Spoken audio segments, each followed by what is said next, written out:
दिवसापासून सालोड नगरी राहिली नाही, आनंद नगरी झाली. काशीचं स्वरूप या ठिकाणी आलं बाबा. का? कारण काशीपती भगवान शिव ज्ञानभूमीमध्ये विराजमान झाले. हे साधी गोष्ट नाही आहे, भाग्याची गोष्ट आहे. भाग्यानं या सगळ्या गोष्टी आपोआप मिळत असतात बाबा. आणि बघा, संसारामध्ये दाबलेला जीव आज अचानकपणे शांत होणार. तो शांत झाला, शिवपदाला पोचला. काही करण्याची आवश्यकता नाही. का?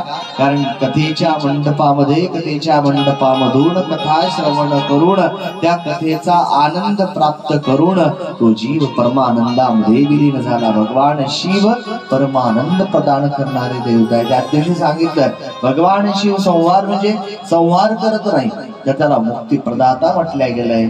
मोक्ष प्रदाता आहे, ज्ञान प्रदाता आहे. आणि भवभय हरण करून सगळ्या चिंता निवारणार आहे. ज्या दिवशी डोळे भेटले समजून जावी सगळी चिंता वाहरली. पण कधी?